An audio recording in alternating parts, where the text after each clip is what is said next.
aujourd'hui tu as un projet, que tu veux lancer quelque chose, que tu veux démarrer peut-être une activité ou que tu as une idée de projet en tête, il faut que tu saches qu'il y a des personnes qui l'ont déjà fait avant toi probablement.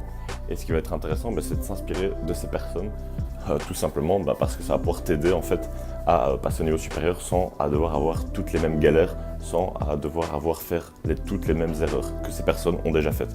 Donc tu vas pouvoir s'inspirer du parcours de ces personnes grâce en fait aux livres. Et c'est ça qui est assez puissant, c'est que y a déjà des personnes qui ont fait tout ce que tu as peut-être envie de faire, et grâce à ça tu vas pouvoir t'inspirer de leur parcours et progresser beaucoup plus rapidement. Dans cette vidéo je vais te partager un peu mes 5 meilleurs livres si tu veux un peu avoir des conseils au niveau des livres à choisir pour t'inspirer à démarrer tout ça. Donc je vais partager tout ça avec toi au cours de cette vidéo, et ensuite je vais aller chez le coiffeur je pense, parce que là ça devient plus possible. Donc voilà. Le truc ici c'est qu'on est au 16e étage et que je pense que en fait il n'y a plus d'électricité demain, et du coup je sais pas si ça va le faire, je vais peut-être devoir tout descendre à pied. Donc voilà, on se retrouve dans la rue tout de suite.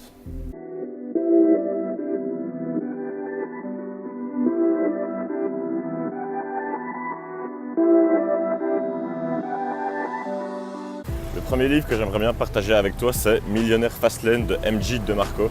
En fait, c'est un livre qui te donne vraiment le bon état d'esprit à avoir si aujourd'hui tu veux démarrer une activité, surtout une entreprise en fait. Ça parle beaucoup de l'argent, la vision de l'argent à avoir et la vision de l'entrepreneuriat à avoir si tu veux réussir ton projet d'entreprise ou de business ou peu importe. Dans ce livre, en fait, je vais te partager pour chaque livre le meilleur conseil que j'ai pu retenir du livre, comme ça ça donne un petit aperçu de ce que tu vas apprendre. Ce livre en fait il t'explique que si tu veux avoir une belle vie, je veux dire pas devoir travailler toute ta vie pour un patron et galérer, un peu perdre ta vie à la gagner, ce que tu vas devoir faire, c'est que tu vas devoir vraiment travailler beaucoup au début pour apporter un maximum de valeur à des personnes. Donc pendant quelques années, tu vas devoir vraiment travailler comme un acharné, et ensuite tu vas arriver à créer un système, créer quelque chose qui te génère de l'argent passivement sans que tu aies besoin d'y consacrer du temps. Donc, tu vas devoir construire une machine, construire un système qui demande beaucoup d'investissement personnel au début, et ensuite tout ça va tourner tout seul et tu n'auras plus besoin de devoir rajouter du temps, travailler encore plus pour alimenter la machine. Donc ça c'est vraiment un des trucs à prendre en compte, parce que si aujourd'hui tu travailles en échange de ton temps, si tu gagnes ta vie en échange de ton temps, ça va être un petit peu problématique si tu veux arriver à des résultats qui sont exponentiels, tout simplement parce que ton temps il est limité. Donc ce livre est vraiment génial au niveau de l'état d'esprit à avoir. Moi je l'ai lu il n'y a pas si longtemps que ça, d'ailleurs c'était il y a 3 mois, mais je l'ai vraiment bien aimé au niveau de l'état d'esprit, et ça te permet en fait de voir les choses en grand et de te dire comment est-ce que je peux faire pour faire en sorte d'apporter un maximum de valeur aux personnes et du coup avoir un maximum de résultats. Donc MJ DeMarco, Millionnaire Fastlane, je pense qu'il a été traduit en français, le titre ça va être un truc Autoroute vers la richesse ou je sais pas quoi, mais moi je l'ai lu en anglais, donc voilà. Bon, du coup là j'ai trouvé un salon de coiffure, je t'avoue que je suis pas trop en confiance. On va voir ce que ça va donner. Si j'ai plus de cheveux à la fin de la vidéo, tu sauras pourquoi. Donc voilà, c'est parti.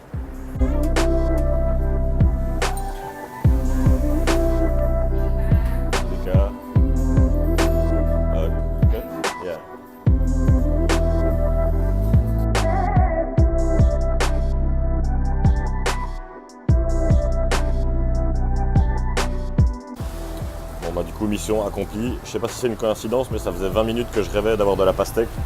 Et voilà qui Vlatipa devant le magasin de coiffure, un petit marchand de pastèques, donc c'est parti. Sadika, Tengmo.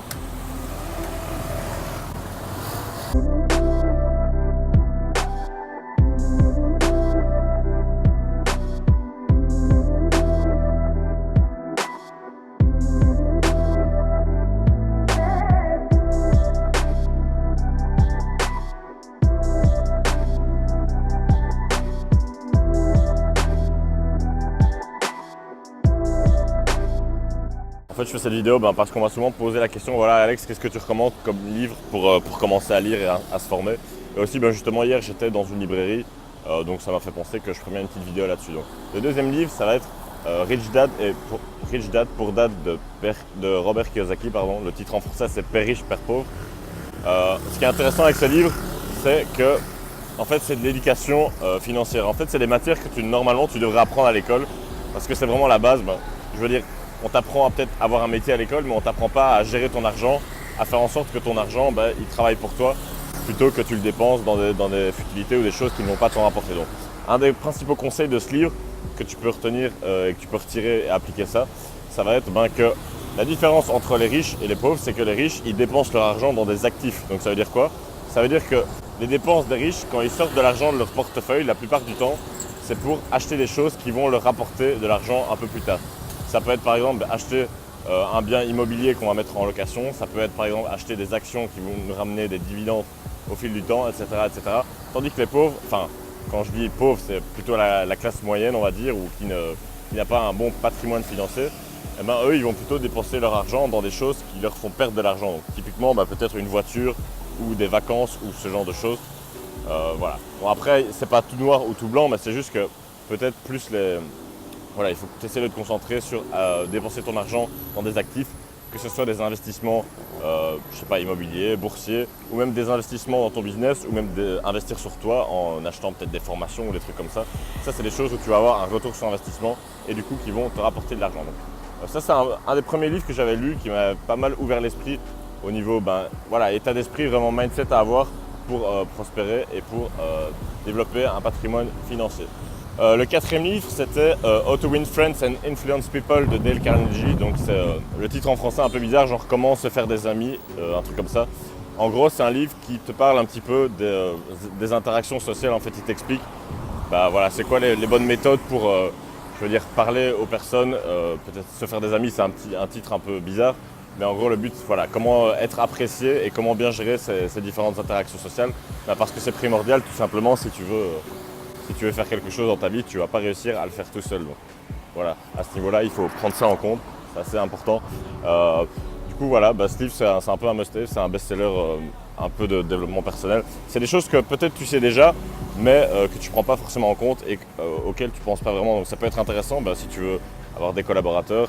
Puis même, peu importe ce que tu vas faire dans la vie, c'est un livre assez classique qui va vraiment bien t'aider.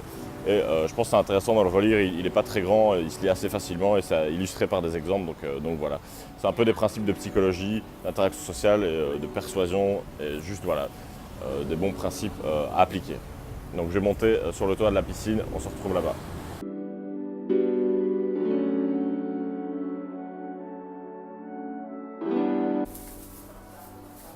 Donc voilà, je voulais terminer par un dernier type de livre. C'est pas spécialement un livre, on va dire, de non-fiction, mais c'est quelque chose qui peut vraiment t'aider à progresser et à passer au niveau supérieur. Donc ce type de livre, ça va être les biographies. Et tout simplement, pourquoi les biographies? Parce que les biographies, ça peut vraiment t'inspirer et en même temps, c'est pas trop prise de tête. Parce que voilà, si tu te dis, voilà, j'aimerais bien lire un petit peu et que tu commences à prendre un livre, je sais pas, de 1000 pages de marketing super complexe, ça peut peut-être un petit peu te décourager. Tandis qu'une biographie, c'est une histoire, c'est l'histoire d'une personne qui a réussi dans un domaine et du coup, ça peut être super inspirant parce que tu vas pouvoir apprendre vraiment de cette personne. La biographie que j'aimerais te recommander, c'est celle de Arnold Schwarzenegger, donc c'est Total Recall. À la base, moi, je n'avais pas spécialement d'affinité avec Arnold Schwarzenegger, je m'en fous un peu du culturisme, et ces films, c'est pas mes films préférés, et puis la politique, c'est pas trop mon domaine non plus. Mais j'ai quand même lu ce livre parce qu'on me l'avait recommandé, et du coup, j'ai vraiment bien aimé parce que son histoire est super inspirante. Ce qui se passe, c'est que, en fait, le conseil que tu peux retenir de ça, c'est que quand tu vois une histoire d'une personne inspirante, ce que ça va vraiment t'apporter, c'est que tu vas atteindre le même état d'esprit que la personne et en même temps tu vas te dire, voilà, si lui il a pu faire ça, moi aussi je peux le faire parce que là tu as tous les détails de l'histoire et quand tu comprends toute l'histoire, tu te dis que c'est possible et tu dis que tu peux reproduire un même schéma de pensée ou d'action et arriver à des résultats semblables. Donc voilà, c'est super inspirant. Lui il partait d'une petite campagne en Autriche, puis il est devenu champion du monde de culturisme, puis il a fait des films à Hollywood, puis il est devenu millionnaire dans l'immobilier, puis il a fini sénateur de Californie, donc tu vois, il a quand même accompli pas mal de choses. Il a accompli un petit peu tout ce qu'il voulait dans la vie. Aussi, j'ai oublié de le rappeler, mais le conseil que j'ai retenu du livre How to Win Friends and Influence People, c'est qu'il faut toujours essayer de se mettre du point de vue de l'autre. Je veux dire, quand tu parles à quelqu'un, si tu veux que la relation se passe bien, essaye de te mettre à la place de l'autre personne, essaye de voir les choses du point de vue de l'autre, comme ça tu ne vas pas le frustrer ou tu ne vas pas le contrarier. Donc voilà, pense à commencer à lire si tu n'as pas encore commencé, je veux dire, c'est pas une contrainte, il faut que tu comprennes que c'est quelque chose que tu fais pour toi et que c'est quelque chose qui va augmenter ta valeur en tant que personne parce que ça va augmenter tes compétences. Si tes compétences augmentent, tu pourras apporter plus de valeur au monde et du coup tes revenus ils vont augmenter en parallèle. Donc voilà, je te conseille de commencer à lire. Si tu veux créer une entreprise, je t'ai préparé une petite formation gratuite, le lien se trouve juste en dessous de la vidéo. Et aussi pense à me suivre sur les réseaux sociaux, donc Snapchat et Instagram, si tu veux être tenu au courant de toute l'avancée de tout ça en temps réel et de mon voyage. Je te dis à demain pour le prochain épisode, je vais aller faire un petit plongeon et manger ma pastèque. Je te dis à demain, ciao.